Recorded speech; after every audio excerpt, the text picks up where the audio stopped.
জি প্রিয় দর্শক, আপনারা জানেন বৈষম্য বিরোধী আন্দোলনে দেশ স্থবির হয়ে গেছিল। আলহামদুলিল্লাহ আমাদের দেশ দ্বিতীয়বারের মতো স্বাধীন হয়েছে। আমি যেখানে আছি, আমি সৌদি আরবের জেদ্দাতে। আমি বিভিন্ন ব্যবসায়ী বিন্দুর কাছে জানতে চাবো আসলে বর্তমান যে গভর্নমেন্ট এসেছে, অন্তর্বর্তীকালীন সরকার, এই সরকারের কাছে প্রবাসী ব্যবসায়ীদের কি প্রত্যাশা। আসলে আমি কথা বলে যা জানতে পেরেছি, তাদের কিন্তু বেশি কিছু চাওয়া পাওয়া নেই।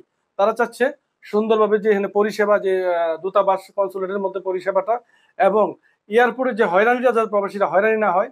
প্রবাসীরা কিন্তু রেমিটেন্স শাটডাউন করেছে ছাত্রদের সাথে একতা বোধ করে, রেমিটেন্স শাটডাউন করেছে ছাত্রদের সাথে মিলে। আসলে রেমিটেন্স শাটডাউন, ছাত্রদের আন্দোলন, সবকিছু মিলেই কিন্তু আজকে এই দেশ। আবু নাইম ভাই, আপনি বর্তমানে বাংলাদেশে অন্তর্বর্তীকালীন সরকার এসেছে, প্রবাসী ব্যবসায়ী হিসেবে আপনার এই সরকারের কাছে প্রত্যাশা কি? আমাদের সকল প্রবাসী যারা আছে সৌদি আরব বা দুবাই বা আদার কান্ট্রি যারা আছে, সবার একটাই সরকারের কাছে, বর্তমান সরকার যারা অন্তর্বর্তীকালীন সরকার যারা আছে তাদের কাছে একটাই মেসেজ, একটাই আমাদের আকুল আবেদন। আমরা দেশকে এগিয়ে নিয়ে যেতে চাই। আমাদের যে রেমিটেন্স আমরা যেভাবে আগে দিয়ে আসছি, বর্তমান এই সরকার আসার পর আরো বহুগুণে বৃদ্ধি করে আমাদের সর্বোচ্চ চেষ্টা থাকবে আমাদের দেশকে এগিয়ে নেওয়ার জন্য। যতটুকু করা সেটা আমরা করতে সবাই একমত। সুতরাং এই অন্তর্বর্তীকালীন সরকার কাছে আমাদের একটাই রিকোয়েস্ট, আমাদের প্রবাসীদের যে একটা আবেদন, সেটা আপনাদের কাছে আমরা রাখলাম। আমাদের কাছ থেকে সর্বোচ্চ আপনাদের সহযোগিতাটা থাকবে। আগেও যেভাবে করছি এখনো পাবেন, এটাই আমাদের রিকোয়েস্ট। ব্যবসায়ী হিসেবে কি প্রত্যাশা আপনাদের, জন্য এয়ারপোর্ট হয়রানি, যে আপনাদের আর কি কি সমস্যা মনে করছেন? এয়ারপোর্ট যে সিচুয়েশনটা আগে ছিল, আমরা আগে ফেস করছি, সেটা আমাদের আহ, যারা আছে ব্যবসা প্রবাসী ভাই, তারা তো অনেক সমস্যা ফেস করছে, তাদের অনেক কমপ্লেন আছে। সেগুলো গভর্নমেন্ট, আগের গভর্নমেন্ট যেটা ছিল তারাও দেখছে, কিন্তু আহ, সঠিক কোনো তারা সমাধান করতে পারে নাই। এই সরকারের কাছে আমাদের অনুরোধ, যে আমাদের যে ছোটখাটো কমপ্লেন গুলো ছিল, এয়ারপোর্টের যে হয়রানি, যে একটা অসম্মানী করা হতো, তাদের কোনো মূল্যায়ন ছিল না, সেগুলো আমরা যথাযথভাবে তারা আমাদের একটা দাবি যেটা ছিল, সম্মান বা আমাদের যে পাওনাটা, সেটা তারা পূরণ করে। সেটা আমাদের সবার অনুরোধ, এটা সবার রিকোয়েস্ট। ধন্যবাদ। আবু হানিফ ভাই, আমি জানি আপনার সৌদি আরব এবং দুবাইতে ব্যবসা আছে, একজন প্রবাসী। প্রবাসী হিসাবে বর্তমান যে অন্তর্বর্তীকালীন সরকারের কাছে আপনার প্রত্যাশা কি? আসসালামু আলাইকুম। টিভিকে ধন্যবাদ এরকম একটা গুরুত্বপূর্ণ ইনফরমেটিভ ইন্টারিম গভর্নমেন্ট অ্যাবাউট জিজ্ঞাসা করার জন্য। যেটা আমাদের বেসিকলি প্রবাসীদের আহ, আপনার অ্যাপ্লিকেশন থাকে to the government, to the Bangladeshi government. এই তারা প্রপার রেসপেক্ট পায় না ফ্রম দ্য গভর্নমেন্ট। প্লাস তারা বৈদেশিক যারা যেখানে অবস্থান করে তাদের পাসপোর্ট জটিলতা থাকে।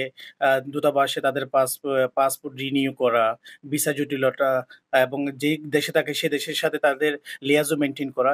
এই জিনিসগুলো যদি বা গভর্নমেন্ট যদি সলিউশন করে, তাহলে প্রত্যেকটা প্রবাসী তাদের নিজ নিজ অবস্থান থেকে ভালো একটা রেমিটেন্স দেশের জন্য পাঠাতে সক্ষম হয়। যেমন এখন একজন অবৈধ প্রবাসী যদি থেকে থাকে, সে যদি এখানে লিগেলি স্টে করতে না পারে, সে দেশে কখনো রেমিটেন্স পাঠাতে পারে না। সে যদি এখানে লিগেলি থাকে, সেহেতু সে একটা যদি আপনার প্রবাবলি যদি $1,000 ধরি, হিউজ অ্যামাউন্ট।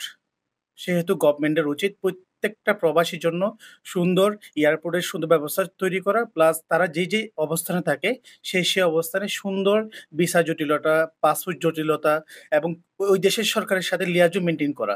এটাই প্রত্যেকটা প্রবাসীর আহ, আকুল আবেদন। প্লাস এই এয়ারপোর্ট বিমান যোগাযোগ ব্যবস্থা যেখানে এয়ার ফ্লাইটিং কস্ট থাকে, যেটা টু হাই। আপনি যদি ইউরোপের সাথে তুলনা করেন, অন্যান্য সাউথ এশিয়ান, নর্থ এশিয়ান কান্ট্রিগুলোর সাথে যদি কম্প্যারিজন করেন, তাহলে দেখা যায় বাংলাদেশের ভেরিয়েন্ট অনেক হাই। সেহেতু বাংলাদেশ গভর্নমেন্টের উচিত, ইন্টারিম গভর্নমেন্টের উচিত ওই জিনিসটাকে নেগোশিয়েট করে একটা চিপ ব্যালেন্সের মধ্যে নিয়ে আসা ফর গভর্নমেন্ট, ইন্টারিম গভর্নমেন্টের বা বাংলাদেশের জন্য, বাংলাদেশের ফিউচারের জন্য, ডেভেলপমেন্টের। আশা করি বাংলাদেশ ইন্টেরিয়র গভর্নমেন্ট এই জিনিসটাই অ্যাকসেপ্টেড রাখবে ইনশাল্লাহ। আরেকটা জিনিস আপনাকে জানতে চাচ্ছি, যেমন দুবাই, সৌদি আরবে ছাত্রদের সাথে একত্রবোধ করে অনেক প্রবাসী বাংলাদেশি অ্যারেস্ট হয়েছে। তো বর্তমান সরকারের কাছে আপনার কি কোনো চাহিদা আছে তাদেরকে যাতে অতি দ্রুত মকুব করার জন্য ব্যবস্থা করে? অফকোর্স এটা তো বাংলাদেশের গভর্নমেন্ট চাইলেই পারে। প্রত্যেকটা দূতাবাসে যাদের যে রাষ্ট্রদূতগুলো আছে, দূতাবাসের আন্ডারে তাদের সাথে মিটিং কল করে বলবে যে আমাদের বাংলাদেশের এরকম একটা প্রবলেম ছিল, সেটা আমরা নাগরিকরা এই ওই দেশের প্রবাসীরা তাদের পরিবারের সাথে যোগাযোগ করতে পারে নাই, সেহেতু তারা উদ্গ্রীব হয়েছিল।